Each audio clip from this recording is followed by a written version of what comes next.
बिस्मिल्लाहिर्रहमानिर्रहीम। Dear student, आज के लेक्चर में इंशाल्लाह हम डिस्कस करेंगे पावर पॉइंट का जो लास्ट चैप्टर है उसके last topics, that is slide show. Heading number 3 आपके सामने विजिबल है और इसमें सेक्शन ओवरव्यू में देखें अगर आप तो सेटिंग अप स्लाइड शो के नाम से एक हेडिंग है, फिर इसके बाद है रिकॉर्डिंग स्लाइड शोज़ और फिर customising slide show. Slide show क्या होता है? जब हम एक्चुअली ऑडियंस के सामने अपनी प्रेजेंटेशन को रन कर देते हैं तो उस रन करने को हम स्लाइड शो रन करना कहते हैं, वो स्लाइड शो होता है। उसमें ऑब्वियसली सारी ट्रांजिशंस एनिमेशंस प्ले होके आ रही होती हैं जो आपने इसमें सेट की होती हैं। आप ओवरऑल स्लाइड शो जो है उसके मतलब कुछ सेटिंग्स आप कर सकते हैं। इसमें heading number 3.1 PowerPoint has various option for setting up and playing a slide show, और इसमें slide show means to show a full screen presentation. तो इसमें देखिएगा ये कुछ सेटअप ऑप्शन हैं, वो हमने कैसे सेट करनी है, कैसे यूज़ करनी है। ये एक इमेज बना के बताया हुआ आपकी बुक में, इसको देख लेते हैं।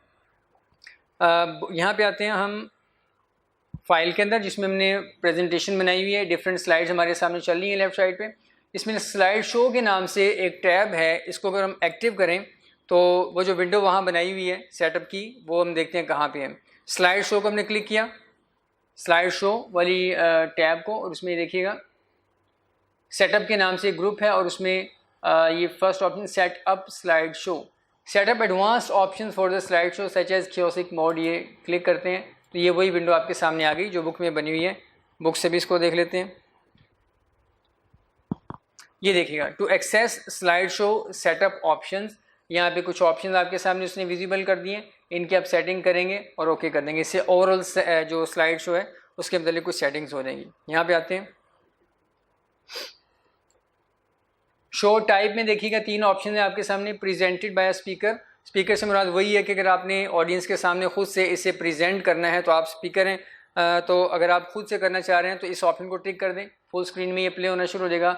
ब्राउज्ड बाय एन इंडिविजुअल, यानी आप इस फाइल को दूसरे यूज़र्स को देना चाह रहे हैं, यानी खुद से प्रेजेंट नहीं करना चाह रहे बल्कि एक फ़ाइल बना के, एक प्रेजेंटेशन बना के आप यूज़र्स को देना चाह रहे हैं, वो खुद से उसे प्ले करें, तो फिर आप इस ऑप्शन को चेक कर लेंगे। और इसके अलावा एक थर्ड ऑप्शन भी है, इसको आप इग्नोर कर दें, टेक्निकल टर्म। नेक्स्ट है शो ऑप्शंस। ये इनकी बहुत ज़्यादा डिटेल आपके सिलेबस में नहीं है, लेकिन मैं थोड़ा थोड़ा आपको एक्सप्लेन कर देता हूँ इनको, उसको आपने सिर्फ हर ऑप्शन को उतना ही याद रखना है एग्जाम पॉइंट ऑफ व्यू से। शो ऑप्शंस के अंदर अगर आप देखें तो लूप कॉन्टीन्यूसली अंटिल एस्केप, इस पर टिक करने से क्या होगा, ये शो रन होना शुरू हो जाएगा और इसमें जितनी भी एनिमेशन ट्रांजिशन है ऑटोमेटिकली प्ले होती रहेंगी, जब तक आप इसको स्टॉप नहीं करेंगे ये चलता रहेगा। शो विदाउट नरेशंस, नरेशन ये भी होता है कि बाज़ औक़ात हम क्या करते हैं, रिकॉर्डिंग्स कर लेते हैं। हमने अपने सिस्टम पे बैठ के एक प्रेजेंटेशन फ़ाइल बनाई और उसमें हमने माइक लगा के प्रेजेंटेशन रन कर दिया और साथ साथ हम एक्सप्लेन कर रहे हैं और साथ साथ बोल रहे हैं, एक्सप्लेन कर रहे हैं, वो एक रिकॉर्डिंग भी साथ हो जाती है। तो अगर आप उसे नरेशन कहते हैं, जो हम बोल के एक्सप्लेनेशन दे रहे होते हैं, अभी ऑडियंस हमारे सामने नहीं है, हम इंडिविजुअली बैठ के ये काम अपनी फ़ाइल पर कर रहे हैं, तो जो हम बोल के रिकॉर्ड करवाते हैं उसे नरेशन कहते हैं। तो अगर आपने नरेशंस और एनिमेशन वगैरह शो करवानी है साथ इस स्लाइड शो के अंदर, तो आप ये दोनों ऑप्शन टिक कर दें, this one show without sorry, इसको अनटिक ही रहने दें ताकि नरेशन जो आपकी हैं वो भी शो हो जाएं और एनिमेशन भी शो हो जाए। अगर इन दोनों ऑप्शन को टिक कर देंगे तो फिर नरेशन जो आपने दी हुई हैं एक्सप्लेनेशन वो भी प्ले नहीं होंगी साथ और एनिमेशन भी नहीं होगी। डिसेबल हार्डवेयर ग्राफिक्स एक्सेलरेशन, इसको भी आप डिसेबल कर सकते हैं। इसका ऑब्जेक्टिव क्या है कि पावर पॉइंट बाय डिफ़ॉल्ट खुद से आपके लगाए हुए अंदर जो इमेजेस हैं या और इस तरीके से आपने कुछ चार्ट्स वगैरह बना के लगाए हुए हैं, तो उनको उनका ग्राफिक इफ़ेक्ट यानी उनको अच्छी क्वालिटी में शो करवाने की कोशिश करते हैं, तो उससे बाज़ का डिस्प्ले प्रॉब्लम्स आ जाते हैं। ख़ास तौर पे जब हमने मल्टीमीडिया के साथ अटैच करके अपना ऑडियंस को प्रेजेंटेशन देनी है तो उसमें डिस्प्ले प्रॉब्लम्स बाज़ को आ जाती हैं। तो आप इस ऑप्शन को टिक करेंगे तो क्या होगा, फिर वो जो ग्राफिक्स की एक्सेलरेशन है उसको हाई क्वालिटी में शो करवाने की कोशिश कर रहा है वो फिर नहीं करेगा। पेन कलर, आप ड्यूरिंग प्रेजेंटेशन स्लाइड शो के दौरान आप अपनी स्लाइड्स के ऊपर पेन के ज़रिए से लिख भी सकते हैं, तो उसका कलर आप यहाँ पे सेट कर लें। लेज़र पॉइंटर भी आप यूज़ कर सकते हैं पॉइंट आउट करने के लिए, तो वहाँ पे उसका कलर आपने यूज़ क्या करना है वो आप यहाँ पे सेटिंग कर सकते हैं। ये ड्यूरिंग प्रेजेंटेशन जब आप रन करेंगे स्लाइड शो तो उसमें आपके सामने ऑप्शन होगी, पेन भी आप यूज़ कर सकते हैं और लेज़र पॉइंटर भी आप यूज़ कर सकते हैं। स्लाइड शो आपने जो रन करना है उसमें सारी स्लाइड को यूज़ करना है या कोई स्पेसिफिक स्लाइड्स, बाज़ का होता है हमने एक स्लाइड बनाई उसमें 30 स्लाइड्स हमने ऐड की हुई हैं, वो हम हर सेशन के अंदर डिफरेंट ऑडियंस को दे रहे हैं। अब हमारे सामने जो ऑडियंस है उसको देख के हमें लगता है कि ये स्लाइड नंबर 1 से लेके 7 तक सारी इनसे रेलिवेंट नहीं है, सिर्फ 1 से लेके 5 तक हम इनको शो करवा देंगे तो वही इनके लिए काफ़ी है। तो आप इस तरीके से कस्टमाइज़ भी कर सकते हैं।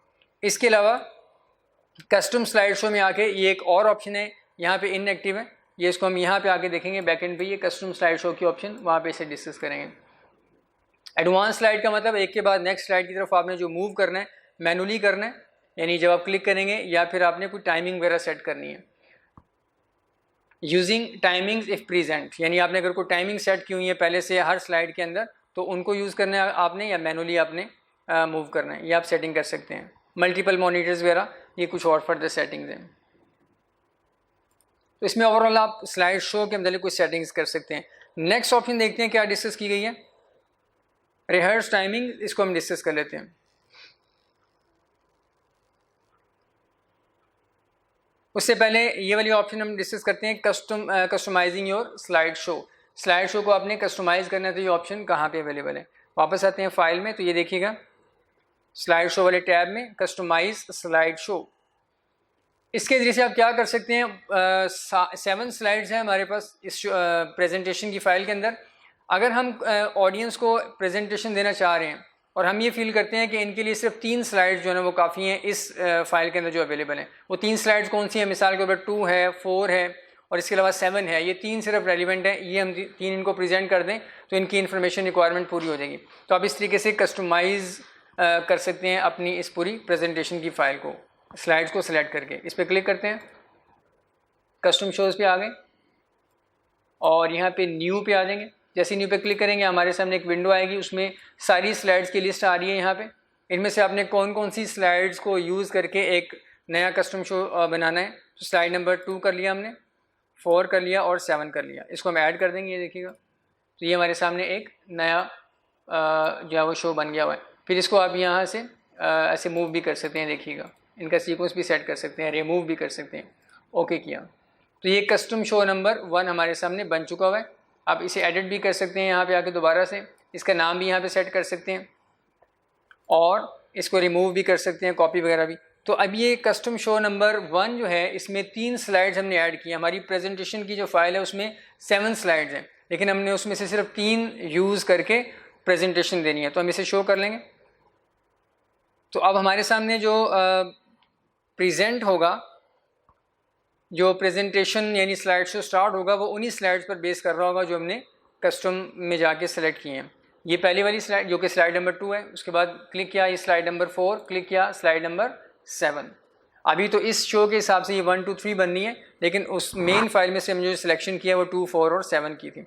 इस तरीके से हम कस्टमाइज़ कर सकते हैं अपनी सिलेक्शन को।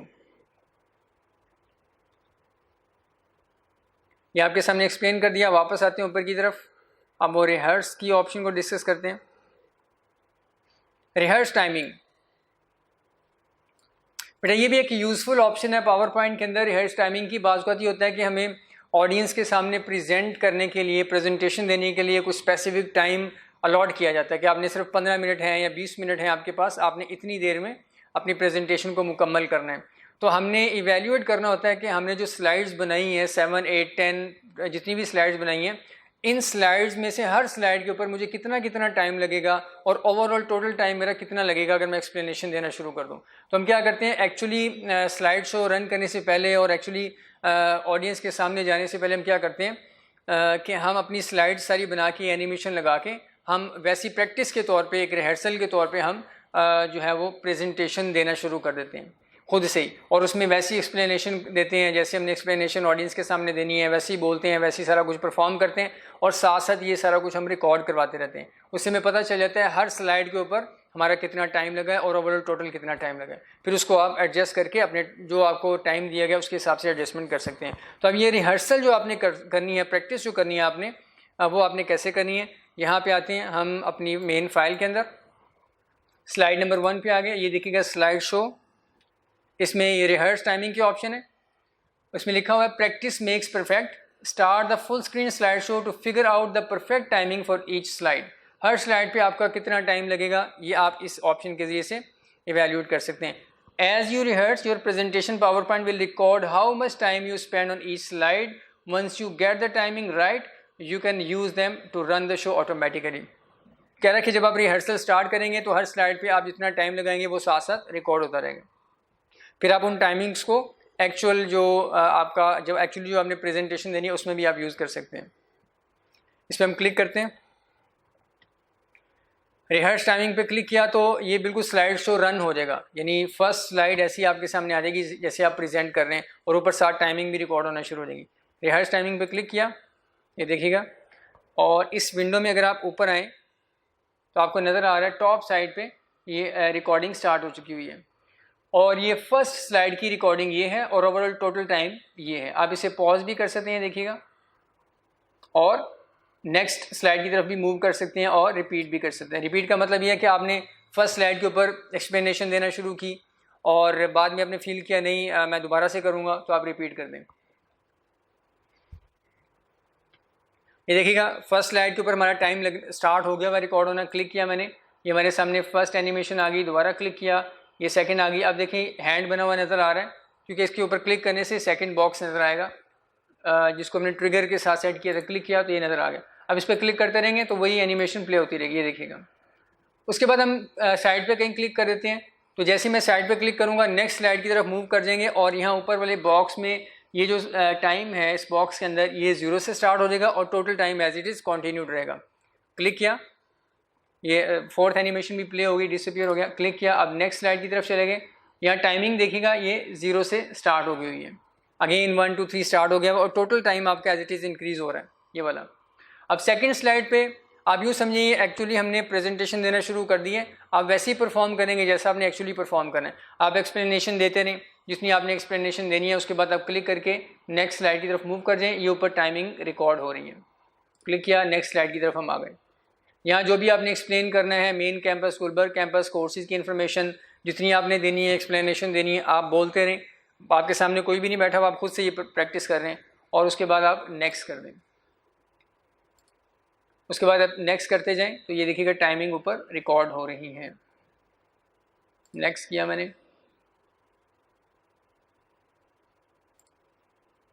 ये लास्ट स्लाइड आ गई. उसके बाद क्लिक किया तो यहाँ आपके सामने एक मैसेज आया, इसको हम देख लेते हैं. जब हम लास्ट स्लाइड पे आके क्लिक करेंगे तो ये मैसेज आपके सामने आएगा. The total time for your slide show was 1 minute 56 seconds. Do you want to save the new slide timings? क्या आप इसे सेव करना चाह रहे हैं? तो हम इसे कर देंगे येस. इससे होगा क्या, हर स्लाइड के ऊपर आपने जितना टाइम लिया है ये उसकी ट्रांजिशन में जाके ऐड हो जाएगा. ट्रांजिशन में आपको याद होना चाहिए कि हमने डिस्कस किया था एडवांस स्लाइड की ऑप्शन, यानी आपने नेक्स्ट स्लाइड की तरफ मूव जो करना है कब करना है, ऑन माउस क्लिक या स्पेसिफिक टाइम के बाद. तो वहाँ पे जाके ये टाइम ऐड हो गया होगा. हर स्लाइड के ऊपर आपने जितना टाइम लगाया वहाँ पे ऐड हो जाएगा अगर आप येस करेंगे. नो करेंगे तो कैंसिल हो जाएगा. हम येस कर रहे हैं. वापस आ गए हम अपनी मेन फाइल में. अब यहाँ पे आते हैं, फर्स्ट स्लाइड के ऊपर क्लिक किया और आते हैं यहाँ पे हम ट्रांजिशन में, और ट्रांजिशन में राइट साइड पे अगर आप आके देखें तो ये देखिएगा यहाँ पे वही टाइम अपीयर हो चुका है एडवांस स्लाइड में. ऑन माउस क्लिक और उसके बाद आफ्टर 1 ये कुछ सेकंड यहाँ पे लिखे हुए हैं, यहाँ पे ये चीज़ अपीयर हो 1 मिनट 5 सेकंड और आगे फर्दर.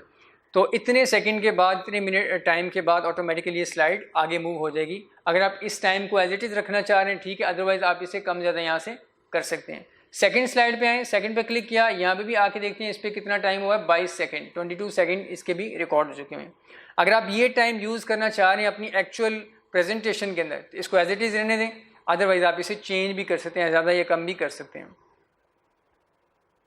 तो ये इस तरीके से आप रिहर्सल कर सकते हैं. आपको पता चलेगा ओवरऑल टोटल टाइम मेरा कितना लगा है और हर स्लाइड के ऊपर कितना टाइम लगा. बुक में आते हैं, रिहर्स टाइमिंग की ऑप्शन, आगे उसने बता दिया आपको टोटल टाइम.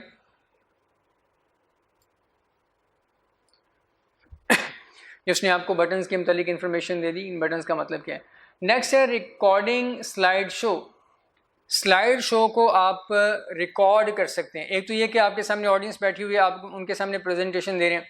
एक है कि ऑडियंस आपके सामने नहीं है, आपने रिकॉर्डिंग करनी है, प्रेजेंटेशन फाइल आपने बना ली, एनिमेशन ट्रांजिशन आपने लगा लिया, आप साथ वॉइस रिकॉर्ड करके और जो भी उस पर आप परफॉर्म करेंगे वो सारी आप एज अ वीडियो रिकॉर्ड करके आप किसी को शेयर करना चाह रहे हैं ताकि वो अपने सिस्टम पे इसे देख सकें. तो आप स्लाइड शो रिकॉर्डिंग कर लेंगे आप। तो रिकॉर्डिंग की ऑप्शन कहाँ पे, ये देखिए सारी बात यहाँ पे लिखी हुई है। टू रिकॉर्ड और स्लाइड शो, इसमें कुछ बातें हैं ये इंपॉर्टेंट, ये देख लेते हैं। The record slide show feature is similar to rehearse timing feature, similar है वैसे ही आपके सामने वो स्लाइड्स बन के आना शुरू हो जाएंगी, ऊपर टाइम भी रिकॉर्ड होना शुरू हो जाएगा। वहाँ रिहर्सल का टाइम आ रहा था, यहाँ रिकॉर्डिंग का टाइम आ रहा होगा, यानी वहाँ उसका ऑब्जेक्टिव रिहर्सल था, यहाँ पे एक्चुअली रिकॉर्डिंग हो रही होगी, जैसे जैसे आप बोल रहे होंगे और परफॉर्म कर रहे होंगे। But it's more comprehensive with a microphone, you can even record voice over narration, आप वॉइस नरेशन भी अपनी रिकॉर्ड कर सकते हैं माइक्रोफोन के साथ for the entire presentation. This is useful if you plan on using your slideshow for a self-running presentation or a video. As a video आप किसी के साथ शेयर करना चाह रही हैं, self-running presentation, बस वो फाइल ओपन करें, उसके सामने ऑटोमेटिकली आपकी एक्सप्लेनेशन भी आ रही हो, स्लाइड भी चल रही हो और एनिमेशन भी चल रही हो और आगे की तरफ मूवमेंट भी हो रही हो। Your mouse will not show up on screen in recorded slideshows. So if you want to point out details on screen, you can use PowerPoint laser pointer option. तो माउस कह रहा है कि वहाँ पे नज़र नहीं आएगा, लेज़र पॉइंटर एक होता है, वो आप यूज़ कर सकते हैं। अब इसमें आ जाते हैं कि आपने कैसे स्टार्टिंग करनी है। रिकॉर्ड स्लाइड शो मैं इसे परफॉर्म करता हूँ वहाँ जाके। फर्स्ट स्लाइड पे आ गए, हमने अब रिकॉर्डिंग स्टार्ट करनी है, तो स्लाइड शो वाले ही टैब में आएंगे और उसके नीचे रिहर्स के साथ ये लिखा हुआ है record from current slide, click here to choose where to start. यहाँ पे क्लिक किया तो ये देखिएगा दो ऑप्शन है, रिकॉर्ड फ्रॉम करंट स्लाइड, बाज़ को तो ऐसा भी होता है हमने करंट स्लाइड नंबर 3 पे क्लिक किया हुआ है, उससे ऑनवर्ड हम रिकॉर्डिंग करना चाह रहे हैं, तो आप वो भी कर सकते हैं। फ्रॉम बिगिनिंग करना है तो ये भी कर सकते हैं, और पहले से अगर आपने कुछ रिकॉर्डिंग की हुई है तो वो भी आप क्लियर कर सकते हैं। हम करते हैं from beginning, record from beginning, click किया। जैसे हम क्लिक करेंगे तो देखिएगा नीचे रिकॉर्ड स्लाइड शो के नाम से एक विंडो आ गई। Select what you want to record before you begin recording, slide and animation timing. हर स्लाइड के ऊपर आप जो टाइम स्पेंड कर रहे हैं, क्या वो भी आप रिकॉर्ड करना चाह रहे हैं। Narration, ink and laser pointer, आप नरेशन जो दे रहे हैं, एक्सप्लेनेशन जो दे रहे हैं बोल के माइक के ज़रिए से, वो भी अगर आप रिकॉर्ड करना चाह रहे हैं टिक लगा दें। इंक अगर आपको यूज़ कर रहे हैं स्लाइड के ऊपर, आप इंक भी यूज़ कर सकते हैं पेन के ज़रिए से, कोई हाईलाइट करने के लिए या सर्कल करने के लिए, वो भी आप यूज़ कर सकते हैं, और लेज़र पॉइंटर भी आप यूज़ कर सकते हैं। ये दोनों को हम टिक रहने देते हैं। स्टार्ट रिकॉर्डिंग, तो ये देखिएगा हमारे सामने वैसे ही विंडो आ गई और ऊपर रिकॉर्डिंग स्टार्ट हो चुकी हुई है। जैसे हमने पहले रिहर्सल में रिकॉर्डिंग की थी वैसे ही अब रिकॉर्डिंग स्टार्ट। अब जो हम एक्सप्लेन करेंगे माउस के ज़रिए से, वो सारी सेटिंग पहले माइक्रोफोन की आपको करनी पड़ेंगी, और जो अब एक्सप्लेन करेंगे साथ रिकॉर्डिंग हो रही होगी। आप एक्सप्लेन करें जी, हम इंट्रोडक्शन ऑफ राइज़ जो है ना आपको करवाने जा रहे हैं, और लाहौर के कैंपस का करवाएंगे, और ये सारा कुछ आप परफॉर्म करते रहें, बोलते रहें। अब नेक्स्ट स्लाइड की तरफ हम चले गए, ये ऊपर रिकॉर्डिंग हो रही है, दोबारा से स्टार्ट हो गई है करंट स्लाइड की टाइमिंग, टोटल टाइमिंग कंटिन्यूड है। और उसके बाद किया नेक्स्ट, नेक्स्ट,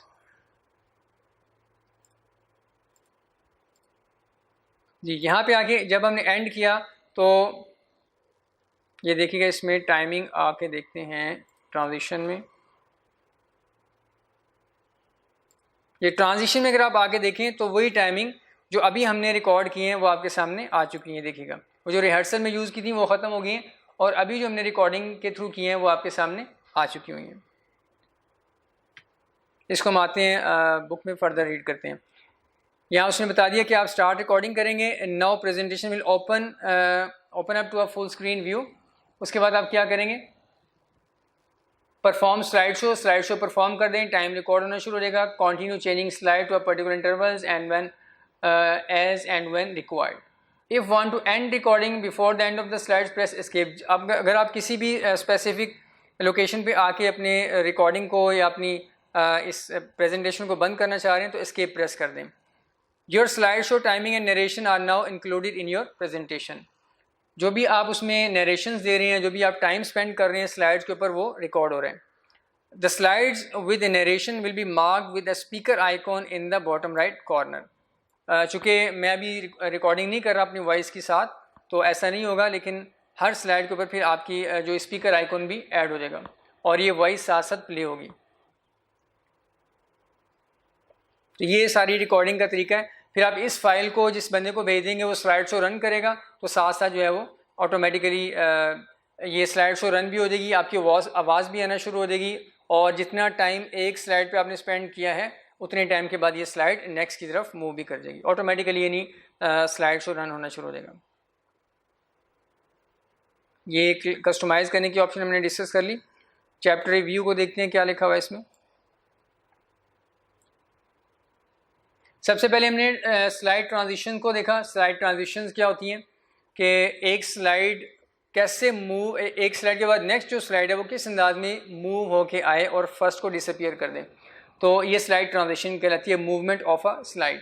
नेक्स्ट हमने स्लाइड एनिमेशन देखी। इससे रेलिवेंट जितनी भी ऑप्शन थी वो हमने डिस्कस कर ली कि आपने एनिमेशन किस तरह लगानी है किसी भी ऑब्जेक्ट के ऊपर, और फिर आपने स्लाइड शो का सेटअप कैसे करना है। सेटअप स्लाइड शो में जाके डिफरेंट ऑप्शन हैं वो आप सेट कर सकते हैं। इससे ओवरऑल स्लाइड शो जो है वो उसके ऊपर ये सारी चीज़ें सेटिंग्स अप्लाई हो जाएंगी। फिर रिहर्सल, आपने रिकॉर्डिंग कैसे करनी है, रिहर्सल कैसे करनी है, और कस्टमाइज़ कैसे करना है आपने स्लाइड शो को, यानी आपने एक कस्टम व्यू कैसे जनरेट करना है। अब नेक्स्ट आते हैं सेल्फ टेस्ट क्वेश्चन की तरफ। इस चैप्टर के एंड में ये सेल्फ टेस्ट क्वेश्चन दिए हुए हैं। Which of the following statement is incorrect. Incorrect statement जो सही नहीं है वो आपने बतानी है। ऑप्शन ए में लिखा हुआ है use as many slide transition effects as possible to enhance the effectiveness of your presentation. Transition effect जितने ज़्यादा आप यूज़ कर सकते हैं, जितने वैरायटी के यूज़ कर सकते हैं वो आप यूज़ करें ताकि आपकी प्रेजेंटेशन की इफेक्टिवनेस बढ़ जाए। तो बेटा ये बात ठीक नहीं है। आप लिमिटेड अंदाज के अंदर सिर्फ जहाँ पे जिस स्लाइड ट्रांजिशन को आप मुनासिब समझते हैं प्रोफेशनल अंदाज में, ज़्यादा उसमें ऐसी अजीब अजीब सी वेरिएशन भी ना हो कि जो ऑडियंस है वो सिर्फ आपकी जो ट्रांजिशन एनिमेशन है उसी को ऑब्जर्व करते रहें और असल जो ऑब्जेक्टिव है और जो डाटा अपने ऊपर लिखा हुआ है मेंशन किए हुए फैक्ट्स एंड फिगर्स उससे उनकी तवज्जो हट जाए। तो ये पहले वाली ऑप्शन ठीक नहीं है। ट्रांजिशन कैन बी कस्टमाइज, ठीक है। Slide transitions describe the motion between slides in slide show. तो स्लाइड ट्रांजिशन जो है वो motion of a slide, movement of a slide को शो करती है, बिल्कुल सही है। साउंड कैन बी एडेड, ये भी बात ठीक है। ट्रांजिशन में भी आप साउंड ऐड कर सकते हैं। तो फर्स्ट ऑप्शन इसका आंसर बनेगी। Question number 2, to remove a transition from an individual slide first select the slide with the transition that needs removal. उसके बाद आप क्या करेंगे, किसी भी स्लाइड के ऊपर से आपने ट्रांजिशन रिमूव करनी है, उसे सिलेक्ट कर लें। उसके बाद आप कौन से टैब में जाएंगे, click none on transition tab, click none in the transition none in the transition to this slide group on transition tab. तो पहली ऑप्शन में लिखा हुआ है कि click none on transition tab. Transition tab के ऊपर ही मेन लिस्ट के अंदर कोई भी नन के ऑप्शन नहीं है। तो नेक्स्ट ऑप्शन जो है click none in the transition to this slide group on the transition tab. तो बेटा ये ऑप्शन मैं आपके सामने आपको परफॉर्म करके दिखा देता हूँ कि अगर आपने रिमूव करना है तो ये कहाँ पे ऑप्शन है।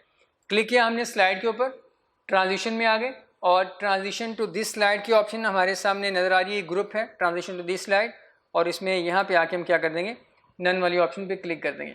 इससे क्या होगा, करंट साइड के ऊपर आपने जो ट्रांजिशन अप्लाई किया वो रिमूव हो जाएगी। तो ये सेकंड ऑप्शन आंसर बनेगा। और ये जो थर्ड और फोर्थ ऑप्शन में रिमूव लिखा हुआ है, रिमूव ट्रांजिशन, इस नाम से कोई ऑप्शन नहीं है, नन के ज़रिए से है, नन को आप यूज़ कर सकते हैं। Question number 3, what are the 3 different types of slide animation. Slide animation की 3 डिफरेंट टाइप्स। तो यहाँ पे आते हैं वापस एनिमेशन, और ये देखिएगा इसमें 3 जो हेडिंग्स बनी हुई है उसी के अंदर एक पूछा हुआ उसने। क्लिक करते हैं किसी के ऊपर, किसी भी ऑब्जेक्ट के ऊपर क्लिक करना पड़ेगा, फिर एनिमेशन जो है वो एक्टिव होगा, ये वाला एनिमेशन का ग्रुप एक्टिव होगा। क्लिक किया तो ये देखिएगा एंट्रेंस इफेक्ट भी है, एम्फेसिस भी है और एग्जिट इफेक्ट भी है। ये 3 इफेक्ट्स अवेलेबल हैं यहाँ पे। तो आंसर सी बनेगा question number 3, answer C, exit, emphasis and entrance. इसके अलावा और अगर आप देखें तो उनमें रेलिवेंट चीज़ें नहीं हैं। Question number 4, to remove all animation from a single object. किसी एक ऑब्जेक्ट के ऊपर आपने एक से ज़्यादा एनिमेशंस ऐड की हुई हैं, ऐड एनिमेशन वाली ऑप्शन को यूज़ करके सिलेक्ट द ऑब्जेक्ट। आप सारी रिमूव करना चाह रहे हैं, उसके लिए क्या करेंगे, select the object that you want to remove all animation from. उसके बाद आपने क्या करना है, उस ऑब्जेक्ट को सिलेक्ट करने के बाद फिर आपने क्या चीज़ परफॉर्म करनी है। तो यहाँ पे देखिएगा, remove in the select remove in the animation group, none in the animation group, on the transition tab. तो बेटा ये याद रखिएगा कि ट्रांजिशन टैब में जाके ट्रांजिशन रिमूव या ऐड हो सकती हैं, एनिमेशन नहीं, उसके लिए एनिमेशन टैब में जाना पड़ेगा। तो ये लास्ट दो ऑप्शन में एनिमेशन टैब लिखा हुआ है, इसमें देखते हैं। एनिमेशन टैब में जाएं, उसमें एनिमेशन का ग्रुप और उसमें रिमूव के ऑप्शन उसने का यूज़ करें। तो रिमूव के ऑप्शन वहाँ पे नहीं है बल्कि नन के ऑप्शन है। इसे देख लेते हैं। यहाँ पे आए, ये लाहौर कैंपस है, इसके ऊपर से हमने एनिमेशन रिमूव करनी है। इस पर क्लिक किया, एनिमेशन में आ गई, एनिमेशन का ग्रुप आ गया और यहाँ आके यही नन वाली ऑप्शन है, इस पर हम क्लिक कर देंगे। तो आंसर इसका बनेगा 4 का D. Question number 5, which slide transition effect gently removes one slide to reveal the next. कौन सा ऐसा स्लाइड ट्रांजिशन है, ट्रांजिशन का नाम आपसे पूछा हुआ है, जिसके ज़रिए से जो एक स्लाइड को जेंटली रिमूव कर देता है और नेक्स्ट स्लाइड रिवील हो जाती है। तो इसमें देख लेते हैं, फेड्स एंड डिज़ोल्व भी है, वाइप्स भी है, पुश एंड कवर के नाम से भी है, स्ट्राइप्स एंड बार्स के। तो फेड एंड डिज़ोल्व इफेक्ट देख लेते हैं। ये असल में फेड एंड डिज़ोल्व असल में उसने एक ही इफेक्ट के तौर पे इस नाम को शो किया हुआ है। तो देखते हैं फेड एंड डिज़ोल्व इफेक्ट के नाम से कोई ऑप्शन है ट्रांजिशन में आए। इसमें अगर आप देखें एंड करके कोई भी आपको नाम नज़र नहीं आएगा, सारे इंडिविजुअल नाम है, एक एक नाम लिखा हुआ है इस सारी लिस्ट के अंदर। फेड एंड डिज़ोल्व के नाम से कोई ऑप्शन नहीं है। और वाइप्स इफेक्ट देख लेते हैं, इसी तरीके से push and cover, stripes and bars, ये दो के कम्बिनेशन से उसने एक इफेक्ट का नाम बताया हुआ, तो ऐसा कोई भी नहीं है। वाइप्स इफेक्ट देख लेते हैं क्या है। हम सेकंड स्लाइड के ऊपर आते हैं और इसके ऊपर आके हम वाइप्स का देखते हैं कहाँ पे है, this one, the previous slide. इसके ऊपर इसका डिस्क्रिप्शन भी आ रहा है अगर आप पढ़ना चाहें तो। The previous slide disappears quickly as the current slide rolls over it. तो ये एक ही ऑप्शन बचती है वाइप्स वाली। क्लिक किया तो ये देखिएगा प्रीवियस स्लाइड जेंटली रिमूव हो जाएगी और नेक्स्ट स्लाइड अपीयर हो रही है। दोबारा देखेंगे,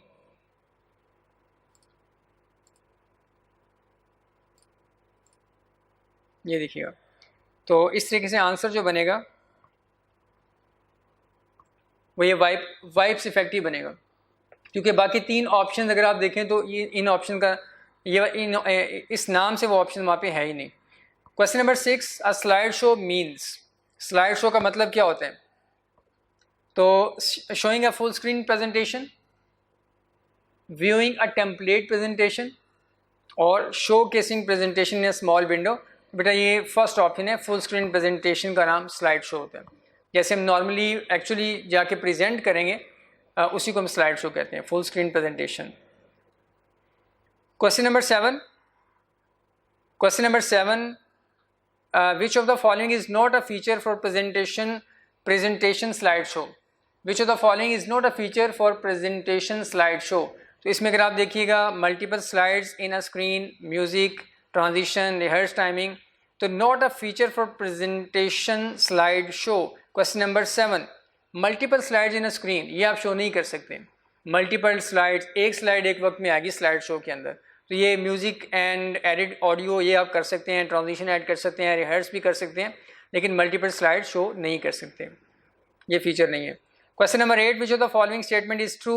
क्वेश्चन नंबर 8 में भी उसने आपसे पूछा हुआ ट्रू स्टेटमेंट आपने बतानी है। Recording and rehearsing slide show are something similar. तो ये स्टेटमेंट बुक में भी लिखी हुई है कि ऑलमोस्ट सेम चीज़ें हैं, रिकॉर्डिंग और रिहर्सिंग दोनों में स्लाइड शो रन हो जाता है, ऊपर रिकॉर्डिंग स्टार्ट हो जाती है। बेटा ये ऑप्शन पहले वाली इसका आंसर बनेगा, बाकी ऑप्शंस नहीं है। यहाँ तक हमारा चैप्टर कंप्लीट है अल्हम्दुलिल्लाह। इसको परफॉर्म करें, इससे एसोसिएटेड जो क्वेश्चन बैंक के क्वेश्चन है वो भी करें, और जिसमें प्रॉब्लम है वो फिर आप डिस्कस कीजिएगा। बहुत शुक्रिया, जज़ाकल्लाह।